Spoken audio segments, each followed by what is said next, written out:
नमस्कार, एक और सप्ताह की कहासुनी लेकर हाजिर हूं मैं आपके साथ रितेश कुमार गौतम और आप देख रहे हैं जनता टीवी का खास कार्यक्रम कहासुनी। इस सप्ताह देश की सियासत में विभिन्न मुद्दों को लेकर जबरदस्त सियासी संग्राम, सियासी हंगामा देखने को मिला। ढेरों बयान सामने आए देश के बड़े बड़े नेताओं के। करेंगे सभी की बात। सबसे पहले आपको बताते हैं क्या कुछ होगा आज कहासुनी में खास। तो सबसे पहले आपको दिखाएंगे रिपोर्ट चुनाव सुधार के मुद्दे पर संसद में संवाद से ज्यादा संग्राम देखने को मिला। उसके बाद बात होगी वंदे मातरम को लेकर हुई चर्चा पर किस तरह से सियासी कहासुनी सुनने को मिली और देखने को मिली। और फिर बात होगी हरियाणा में अभय चौटाला पर आरोप लगाने वाले पूर्व आईपीएस अधिकारी के दावे पर लिए गए यू टर्न की। चलिए शुरू करते हैं हमारा खास कार्यक्रम कहासुनी।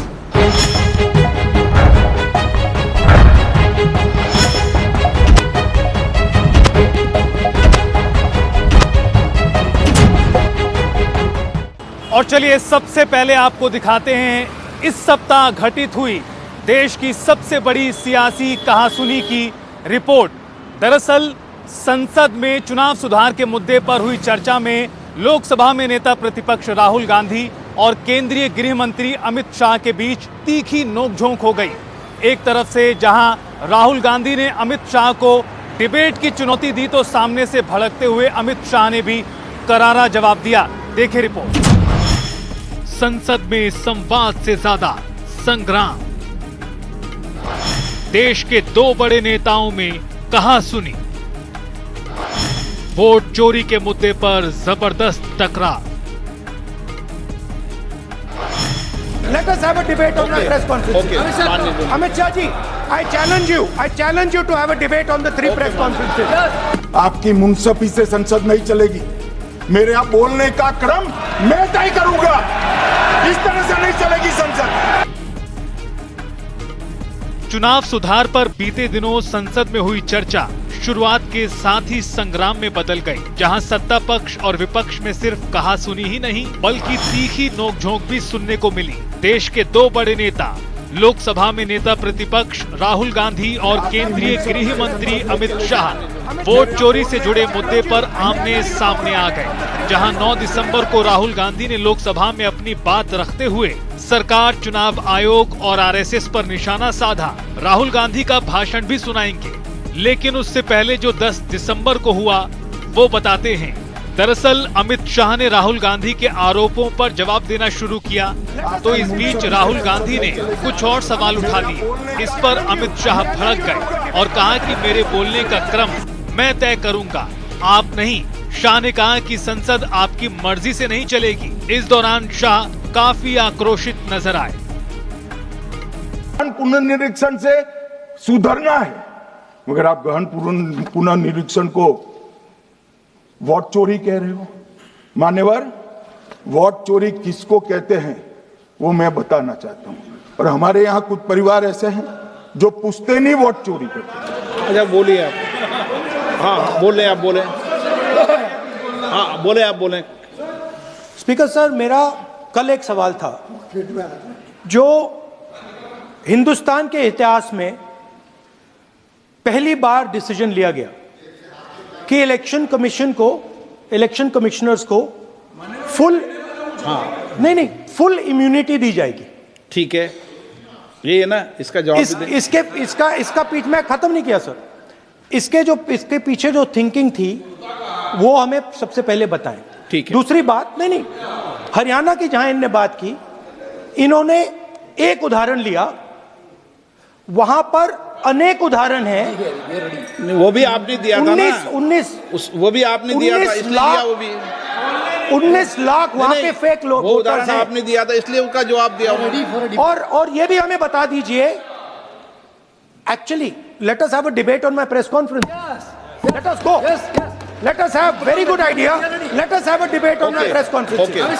Amit Shah ji, I challenge you to have a debate on the three press conferences.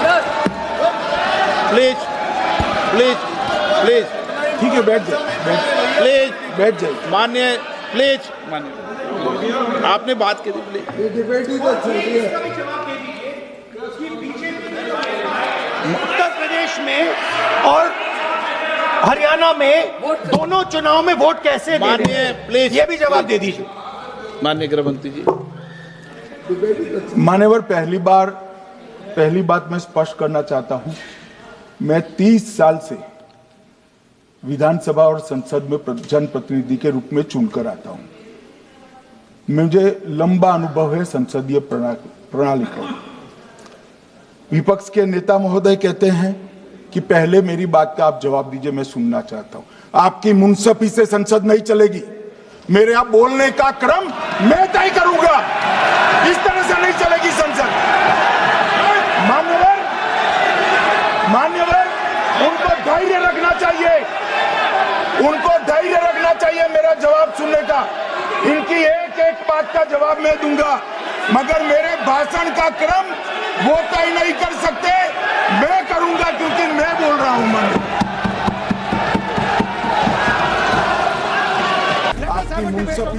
दोनों के बीच हुई इस नोकझोंक में सदन में भी जमकर हंगामा हुआ।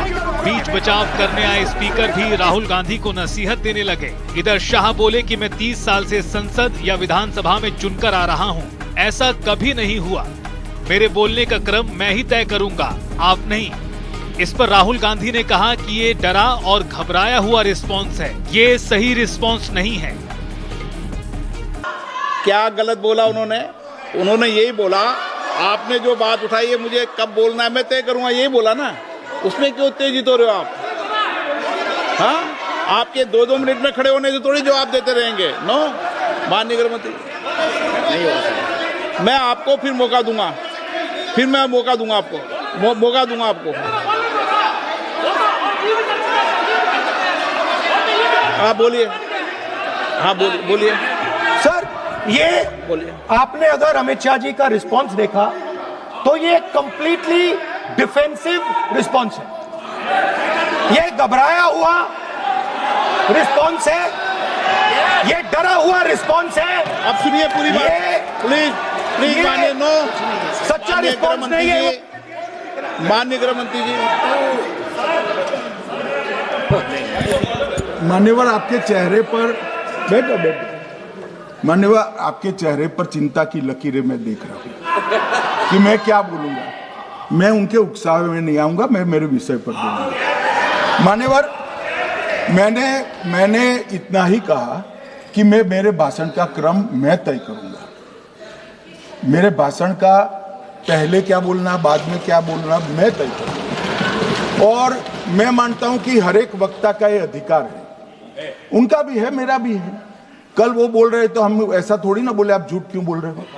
हम नहीं बोल सकते साहब, वो माननीय विपक्ष के नेता है, वो बोल सकते अपना भाषण। मान्यवर, और मैंने तो ये भी कहा, मेरा पूरा भाषण छूट कर कुछ बच जाता है तो आप पूछिएगा, मैं जवाब दूंगा। मगर अब धैर्य भी चाहिए और सुनना भी चाहिए, दोनों चीजें करनी पड़ती है। राहुल गांधी और कांग्रेस पर हमलावर अमित शाह बोले कि ये सिर्फ प्रेस कॉन्फ्रेंस में आरोप लगाते हैं, ना अदालत जाते हैं, ना चुनाव आयोग जाते हैं। अमित शाह ने कांग्रेस पार्टी पर आरोप लगाया कि उसने झूठ फैलाया है और देश की जनता को गुमराह करने का प्रयास किया है। मान्यवर, वोट चोरी का कोहराम बचा है। मैं वोट चोरी किसको कहते हैं वो बताना चाहता हूं। अब मैं 3 वोट चोरी की घटनाएं बताना चाहता हूं। सबसे पहली घटना हुई आजादी के बाद, देश का प्रधानमंत्री तय करना था। तय कौन करना था?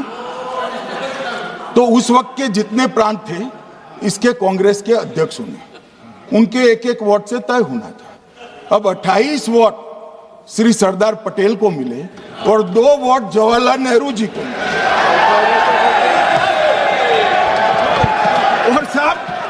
और साहब प्रधानमंत्री जवाहरलाल जी बने।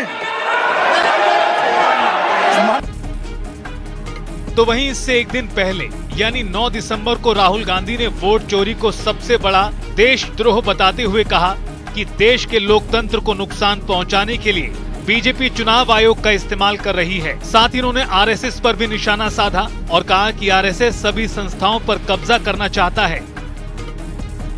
The discussion is about votes. The discussion is about the stealing of votes. The discussion is about the SIR, and I am framing my discussion about votes. Yes. And what is happening here is patently unfair. I am not being allowed to speak. I am being disturbed, and I put my protest here. I have done absolutely nothing wrong. I am talking about the subject. In order to capture the vote, you have to capture institutions. I am saying that institutions of India are captured, and I will come to the point, which is Election Commission is captured.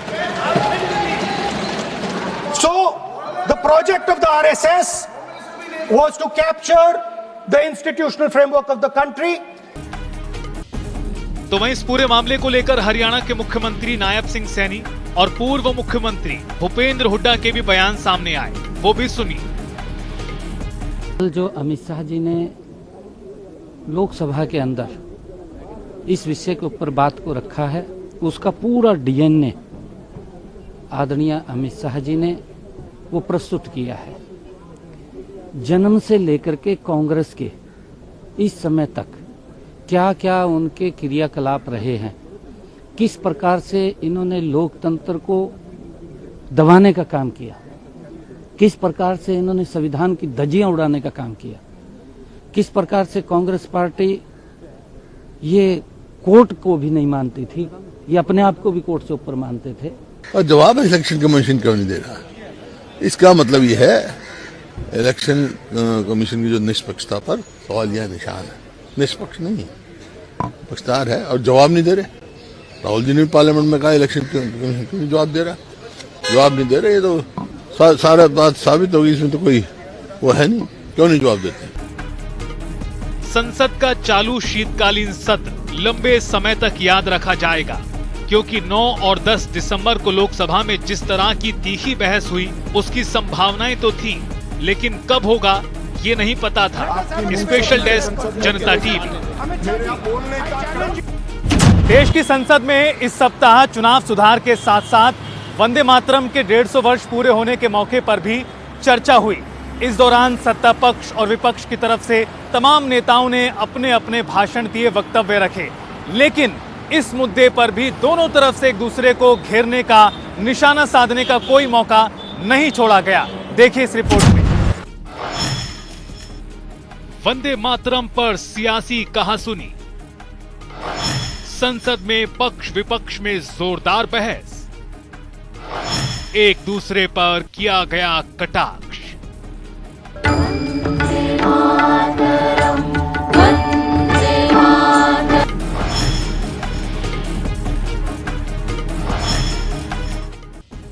देश में बीता सप्ताह राजनीतिक बहस और चर्चा के लिहाज से बेहद खास रहा। दरअसल सबसे बड़ी पंचायत यानी देश की संसद में कई अहम मुद्दों पर व्यापक चर्चा की गई। इस दौरान जबरदस्त घमासान भी देखने को मिला।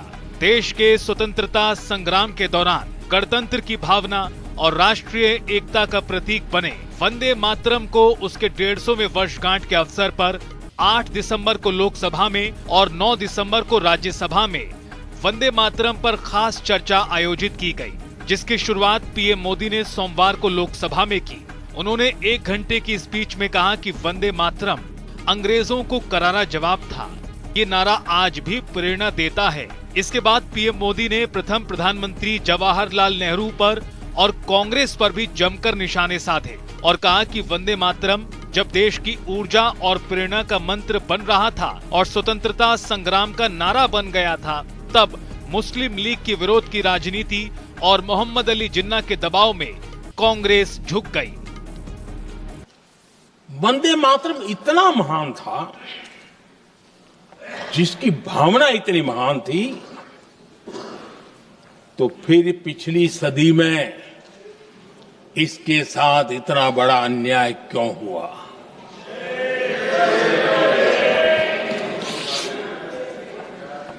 वंदे मातरम के साथ विश्वासघात क्यों हुआ?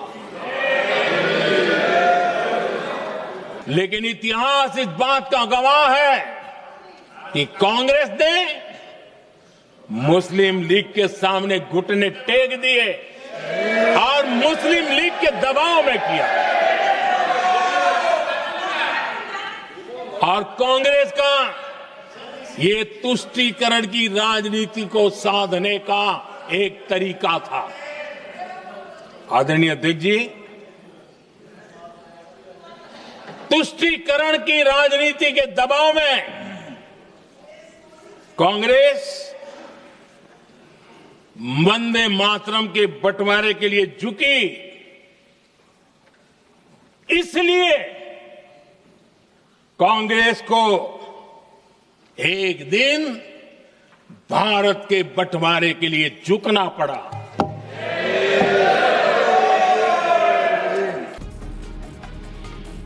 एक तरफ पीएम मोदी ने प्रथम प्रधानमंत्री जवाहरलाल नेहरू से लेकर वर्तमान कांग्रेस तक को कटघरे में खड़ा किया, तो सामने से कांग्रेस महासचिव प्रियंका गांधी वाड्रा ने लोकसभा की चर्चा में भाग लेते हुए तीखा पलटवार किया और कहा कि राष्ट्रीय गीत पर चर्चा की जरूरत नहीं होनी चाहिए। उन्होंने दावा किया कि सत्ता पक्ष ने वंदे मातरम पर चर्चा कराई ताकि ज्वलंत मुद्दों से ध्यान भटकाया जा सके। लेकिन आज की ये बहस मुझे कुछ अजीब सी लग रही है। जैसे मैंने कहा, ये गीत देश की आत्मा का हिस्सा बन चुका है। 150 सालों से देशवासियों के दिलों में ये गीत बस चुका है। 75 सालों से हमारा देश आजाद है, तो फिर आज इस बहस की क्या आवश्यकता है? इस चर्चा को प्रधानमंत्री जी ने शुरू किया, उन्होंने भाषण दिया और इसको कहने में कोई झिझक नहीं है कि भाषण अच्छा देते हैं, थोड़ा सा लंबा लेकिन भाषण अच्छा देते हैं। सिर्फ एक कमजोरी है, अगर आप इजाजत दें तो मैं बोलूं, एक कमजोरी है। हाँ, उसी पे बोल रहे हैं, वंदे मातरम पे बोलो आप। अब सर मैंने तारीफ कर ली, आज थोड़ा आज विषय वंदे मातरम का है तो हम वंदे मातरम पर ही रखें, ठीक रहेगा सर। ये वंदे मातरम पे ही है सर। आपने प्रधानमंत्री जी को सुना था सर, भाषण बहुत अच्छा देते हैं लेकिन तथ्यों के मामले में कमजोर पड़ जाते हैं, बहुत कमजोर। लोकसभा में वंदे मातरम पर विशेष चर्चा के दौरान समाजवादी पार्टी के राष्ट्रीय अध्यक्ष अखिलेश यादव ने भी अपनी बात रखी। अखिलेश ने भाजपा पर निशाना साधते हुए कहा कि वंदे मातरम कोई दिखावा या राजनीति का विषय नहीं, लेकिन ऐसा लगता है कि वंदे मातरम सत्ता पक्ष का ही बनवाया हुआ है। उन्होंने सत्तारूढ़ दल पर तंज कसते हुए कहा, जिन्होंने आजादी के आंदोलन में भाग नहीं लिया वो वंदे मातरम का महत्व क्या जानेंगे। सभापति महोदय, हम जब ये चीज इनके विचारों से, इनके भाषणों से जब बाहर सुनते हैं तो ऐसा लगता है कि वंदे मातरम इन्हीं का बनवाया हुआ गाना है। जिन्होंने सभापति महोदय, जिन्होंने आजादी के आंदोलन में भाग ही नहीं लिया है, वो वंदे मातरम का महत्व क्या जानेंगे। सच तो ये है कि सरफरोश लोग वंदे मातरम दिल से बोलते थे। उन आजादी के दीवानों के खिलाफ कुछ लोग अंग्रेजों के लिए जासूसी और मुखबिरी का भी काम करते थे। दरअसल ये राष्ट्रवादी नहीं बल्कि राष्ट्र विवादी लोग हैं। जहां विवाद करना हो, कभी अंग्रेज विवाद कर करके, डिवाइड कर करके, डिवीजन कर करके राज किया करते थे। सभापति महोदय, आज भी वही रास्ता कुछ लोग अपना रहे हैं। रोहतक लोकसभा से कांग्रेस सांसद दीपेंद्र हुड्डा ने भी सरकार पर तंज कसा और कहा कि कुछ लोग राष्ट्रवाद को चुनावी फायदा पाने का साधन बना रहे हैं। हुड्डा ने तंज किया कि आज देश में वंदे मातरम से ज्यादा वंदे वोटरम बोला जा रहा है।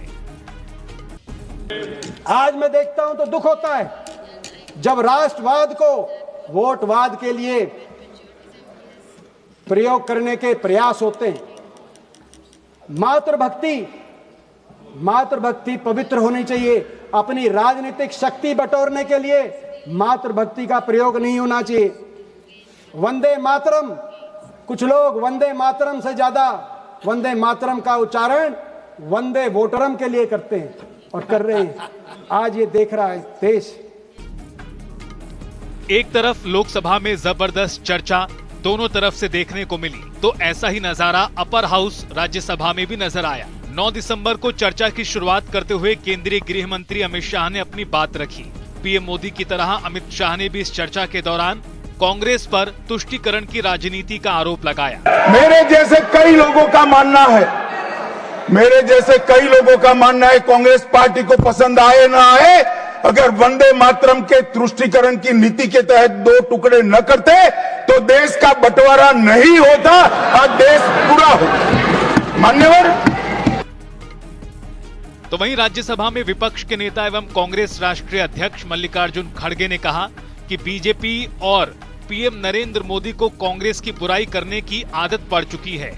अमित शाह के तुरंत बाद बात रखने के लिए उठे खड़गे ने कहा कि हिंदू महासभा और आरएसएस ने स्वतंत्रता संग्राम में भाग नहीं लिया था। यही नहीं, इन्होंने भारत के संविधान की प्रतियां भी जला दी थी। सर, मैं वंदे मातरम से शुरू करूं। वंदे वंदे वंदे। आप भी जरा बोलिए, आप तो सो गए, आप भी सो गए। मैं कहना चाहूंगा कि पीएम मोदी जवाहरलाल नेहरू जी का अपमान करने का कोई मौका नहीं छोड़ते और वैसा ही होम मिनिस्टर नहीं छोड़ते, क्योंकि उनके पीछे पीछे है ना, वो आगे आगे, इन्हों पीछे पीछे। मैं सदन को याद दिलाना चाहूंगा कि हिंदू महासभा और आरएसएस ने स्वतंत्रता संग्राम में भाग नहीं लिया था।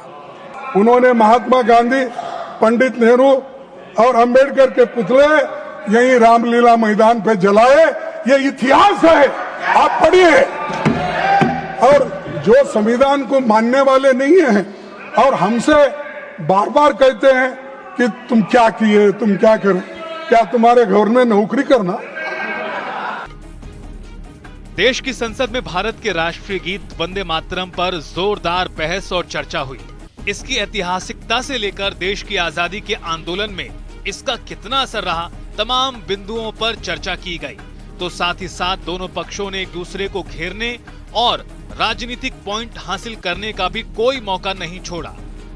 स्पेशल डेस्क, जनता टीवी। इनेलो के राष्ट्रीय अध्यक्ष अभय चौटाला पर मारपीट के सनसनीखेज आरोप लगाने वाले पूर्व आईपीएस अधिकारी आरएस यादव इस सप्ताह एक बार फिर सुर्खियों में आ गए। दरअसल पूर्व आईपीएस अधिकारी आरएस यादव ने अपने उस दावे पर यू टर्न ले लिया है जिसमें उन्होंने कहा था कि अभय चौटाला ने उन्हें 39 जूते मारे थे। आरएस यादव ने न सिर्फ अपना बयान वापस लिया बल्कि माफी मांगते हुए अभय चौटाला की तारीफ भी की। देखिए रिपोर्ट। पूर्व आईपीएस का बयान पर यू टर्न। अभय चौटाला पर लगाए थे गंभीर आरोप, बोले माफ करें, चैप्टर क्लोज।